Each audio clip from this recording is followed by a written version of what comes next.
Welcome to back my YouTube channel. कल हमने पढ़ा था ऑपरेशंस। कल क्या पढ़ा था? ऑपरेशंस। ऑपरेशन में क्या पढ़ लिया था कल? एडिशन और सब्ट्रैक्शन।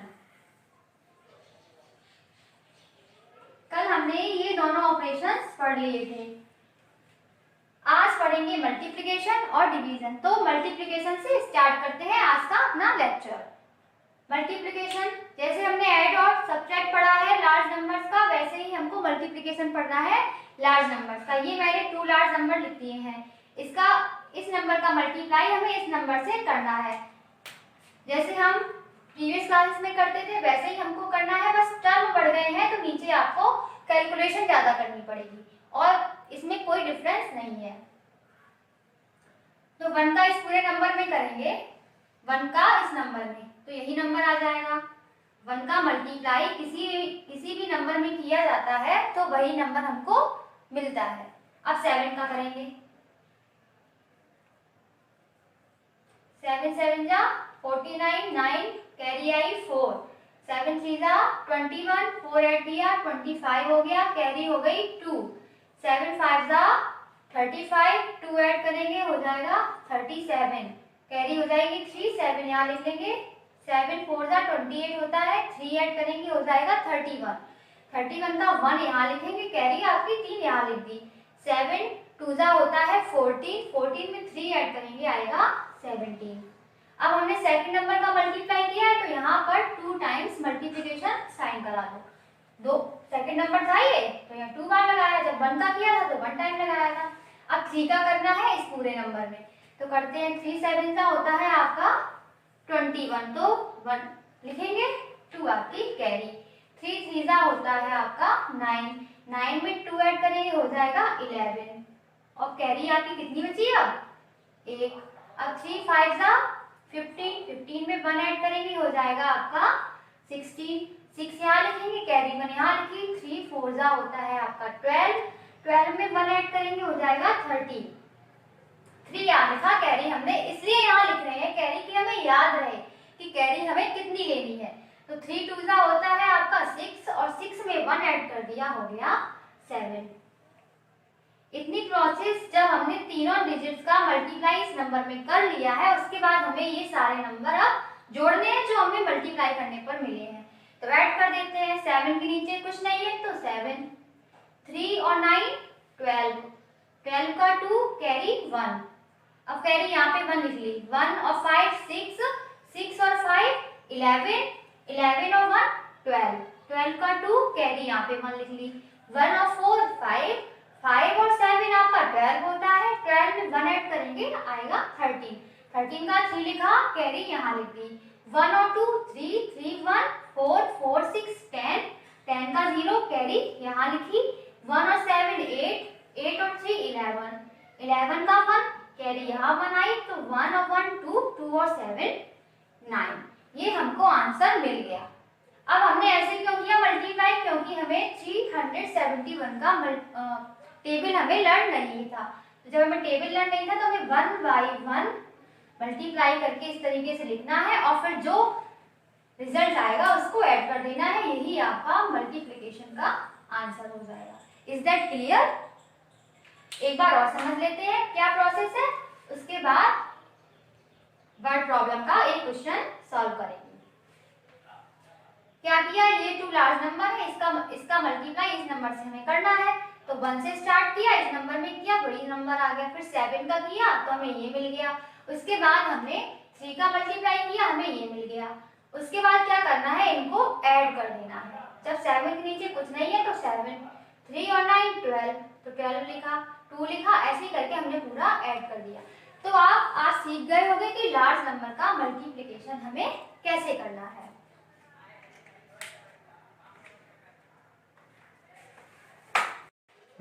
अब एक क्वेश्चन देखते हैं वर्ड प्रॉब्लम का, कि अगर वर्ड्स में लिख के कोई क्वेश्चन आता है तो आप उसको कैसे समझेंगे कि हमें इसमें मल्टीप्लाई ही करना है या एडिशन ही करना है या सब्ट्रैक्शन ही करना है। तो उसके लिए मैंने क्वेश्चन लिखा है, क्वेश्चन को रीड करते हैं और समझते हैं कि इसमें क्या दिया गया है। The cost of A sari is 5437 rupees, find the cost of 492 सच साड़ी। इसका मतलब ये है कि इसमें एक साड़ी की जो कीमत है वो दी गई है कि इतने रुपए है, और हमसे पूछा गया है ऐसी ही इतनी साड़ियों की कीमत क्या होगी। मतलब हमें एक का पता है और हमें इतने का निकालना है। जब ऐसे क्वेश्चन आते हैं कि हमें एक की वैल्यू पता हो और ज्यादा की वैल्यू निकालनी हो, उसमें हमेशा हम मल्टीप्लिकेशन ही करते हैं। समझ में आया? जब हमें एक चीज की वैल्यू पता हो, इसका हमें आंसर पता है और हमें इसका निकालना है, तो उस कंडीशन में हम क्या करेंगे? मल्टीप्लिकेशन करेंगे। अब कैसे करेंगे? लेकिन हाँ, इसमें एक चीज और याद रखनी पड़ती है, जो आपको वस्तु दी गई है वो दोनों कंडीशन में कैसी होनी चाहिए? वो सेम होनी चाहिए।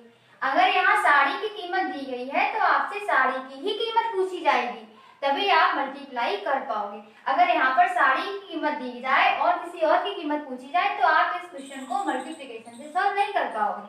Is that clear? जो थिंग होगी आपकी वो हमेशा सेम रहेगी, तभी आप मल्टीप्लिकेशन का ऑपरेशन सक्सेसफुली कर पाओगे। चलो देखते हैं क्या करना है। इसमें दिया गया है cost of A sari is this, तो लिखेंगे cost of A sari is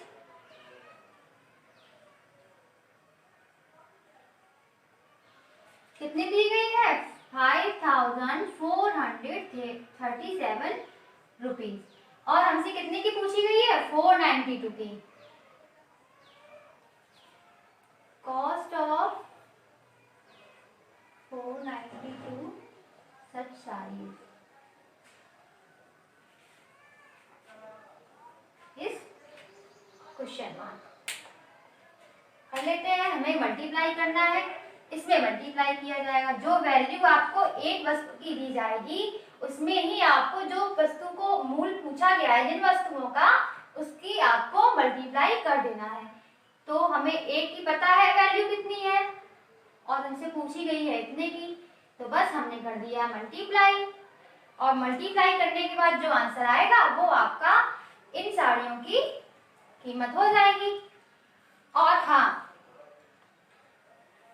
जो वर्ड प्रॉब्लम के क्वेश्चन होते हैं उनको प्रॉपर वे में इसी तरीके से लगाया जाता है। आपको वर्ड्स लिखने पड़ेंगे, आप ये नहीं करो कि आप डायरेक्ट लगा लो। इससे आपका क्या होता है, पैटर्न थोड़ा कंफ्यूजन वाला हो जाता है, कैसे क्या किया है। अगर आप इस तरीके से लगाते हो तो बहुत ही क्लियर हो जाएगा आपको भी और आपकी कॉपी चेक करने वालों को भी। बस इसका आंसर हमें निकाल लेना है। 2 का नंबर 2 का करेंगे इस नंबर में, 9 का करेंगे, 4 का करेंगे, जो वैल्यू आएगी उसको ऐड करके इसका आंसर फाइंड कर लेंगे। तो ये था आपका मल्टीप्लिकेशन का। अब आपका पढ़ाएंगे डिवीजन का। हाँ, तो आपका लास्ट ऑपरेशन है इस चैप्टर में डिवीजन। डिवीजन भी हम लोग प्रीवियस क्लासेस में पढ़ चुके हैं, लेकिन हमने पढ़े हैं छोटे छोटे नंबर से। अब हमें डिवीजन पढ़ना है लार्ज नंबर में। तो लार्ज नंबर में डिवीजन कैसे पढ़ेंगे? सबसे पहले तो हमें पता होना चाहिए डिवीजन में होता क्या क्या है। तो उसके लिए देखो मैंने सब लिखा हुआ है।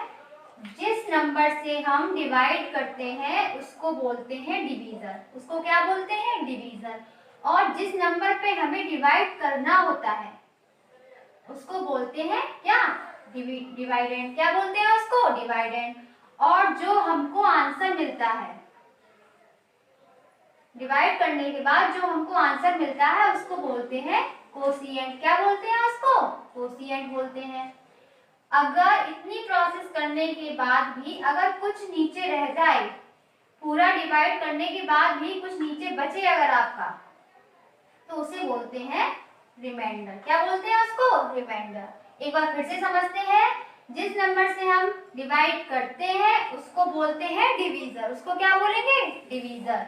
और जिस नंबर में डिवाइड करेंगे उसको बोलेंगे डिवाइडेंड। उसको क्या बोलेंगे? डिवाइडेंड बोलेंगे। और जो आपको डिवाइड करने के बाद आंसर मिलेगा उसको बोलेंगे कोशिएंट। उसको क्या बोलेंगे? कोशिएंट बोलेंगे। और अगर इतनी प्रोसेस के बाद नीचे कुछ आपकी वैल्यू बच जाए उसको बोलेंगे रिमाइंडर। कभी कभी ये वैल्यू 0 आती है तो हम ये नहीं कहेंगे कि 0 रिमाइंडर बचा है, तो हम कहेंगे रिमाइंडर में कुछ भी नहीं बचा। ठीक है? अगर रिमाइंडर में कोई नंबर आता है आपका, जैसे 1 से लेके कितना भी आएगा, तो कहेंगे इतना रिमाइंडर हमें मिला है। और अगर 0 आ रहा है तो मेरा आंसर होगा कि हमें कोई रिमाइंडर नहीं मिला है। तो जो वैल्यू नीचे रह जाती है उसको बोलते हैं remainder. Is that clear? I hope clear हो गया होगा। अब एक होता है फॉर्मूला आपका,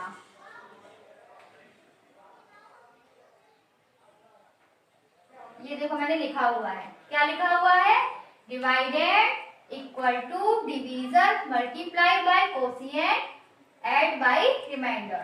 क्लियर?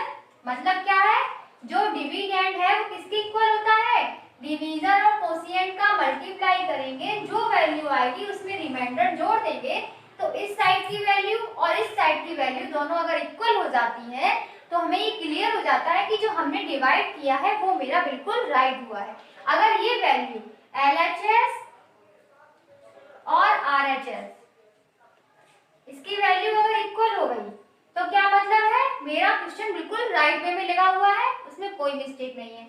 अगर ये वैल्यू आपकी नॉट इक्वल हो गई, LHS RHS के नॉट इक्वल हो गया, तो इसका मतलब है कि कहीं पर मिस्टेक हो गई है। इस फॉर्मूले से हम लोग क्या कर सकते हैं, जो हमने डिवाइड किया हुआ है उसका आंसर चेक कर सकते हैं। अब देखते हैं डिवाइड कैसे करना है। डिवाइड आप लोगों को सबको आता है, बस इतना है कि हमें लार्ज नंबर्स में करना है, और लार्ज नंबर्स में करना कोई बहुत बड़ी चीज नहीं है। उसमें क्या है, बस मिस्टेक नहीं होना चाहिए। अब बस मिस्टेक ना हो इसके लिए हमने ये फॉर्मूला बना दिया कि अगर आपने लगाया है लार्ज नंबर का डिवाइड तो आप एक बार आंसर चेक कर लो कि कोई मिस्टेक तो नहीं हो गई। अगर मिस्टेक होगी तो आप फिर से चेक कर लेंगे, तो वो आंसर आपका सही हो जाएगा। डिवाइड करेंगे, वही प्रोसेस है जैसे हमने अभी तक पढ़ी हुई है कि अभी 325 लिखा हुआ है, इसका टेबल हमें आता नहीं है, तो हम लोग क्या करके देखते हैं, रफ कॉपी में, रफ साइड में हम लोग करके देखते हैं। अब 3 का हमने मान के चलो 7 है, 3 का 7 में करना है हमें, तो 3 2 जा होता है 6, और हमेशा डिवाइड ऐसे ही होता है, जो नंबर ऊपर है उससे कम हो तो हमारा भाग चला जाता है, तो बस हमें वही करना है। 3 का हमने 7 में लेके देख लिया, हमें पता चल गया कि इस पूरे नंबर का अगर हम 2 टाइम डिवाइड करेंगे तो ये हमारा सही हो जाएगा। बस ऐसी ही प्रोसेस आपको आगे करके चली जानी है। तो आपका डिवीजर क्या है, 325 है, डिवाइडेड कितना है ये दिया गया है आपको, और ये जो आपका आंसर आया है 2456, ये आपका हो गया कोशिएंट। और देखो ये हमारा रिमाइंडर बच गया, रिमाइंडर कितना बच गया, 150। तो आपको आंसर में ऐसे करके लिख देना है। अब हम आपको ये चेक करके बता दे रहे हैं कि आपका सही है या गलत है, तो करते हैं चेक। डिवाइडेड हमको लिखना है, डिवाइडेड कितना है, ये है डिवाइडेड 7 9 3 1 5।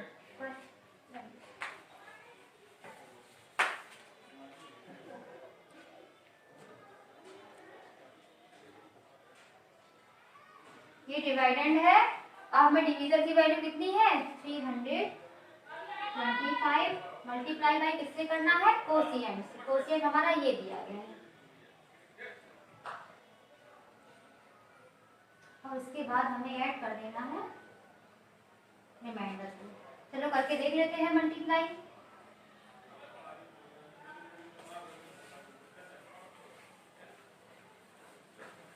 यहाँ कर रहे हैं मल्टीप्लाई, 2 4 5 6 इंटू 3 25, 5 का करेंगे,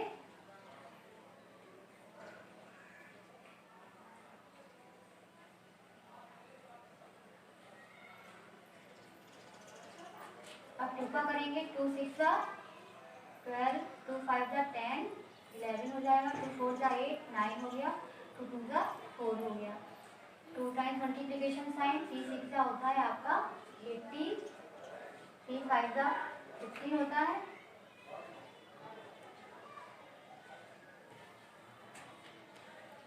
हमने कर लिया है। अब हम इनको ऐड कर देंगे, 0 0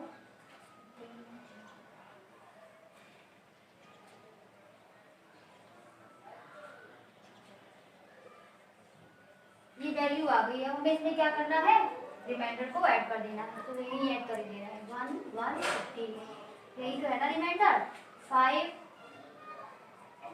1 3 8 9 7।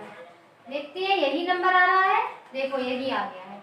जो वैल्यू आपकी LHS में है वही वैल्यू आपको यहाँ RHS में मिल गई। तो इसका मतलब क्या हुआ, जो अभी हमने डिवाइड किया था वो बिल्कुल सही था, उसमें कोई मिस्टेक नहीं थी। इसकी वैल्यू और इसकी वैल्यू इक्वल आ गई तो इसका मतलब यही हुआ कि हमारा डिवाइड बिल्कुल सही है। एक बार और समझ लेते हैं। जिससे डिवाइड किया जाता है उसको बोलते हैं डिवीजर, जिसमें डिवाइड करना है उसको बोलेंगे डिवाइडेंड, जो आपको डिवाइड करने के बाद आंसर मिलेगा उसको बोलेंगे कोशिएंट, और अगर कुछ नीचे वैल्यू बच जाती है तो उसको बोलते हैं रिमाइंडर। और आपका ये फॉर्मूला होता है आंसर चेक करने का, dividend equal to divisor into quotient plus remainder. Okay, आपको सब कुछ समझ में आ गया होगा। अगर आपको फिर भी कोई प्रॉब्लम हो रही है तो आप मेरे यूट्यूब चैनल पर पूछ सकते हैं। Thank you for watching and keep study. Bye bye.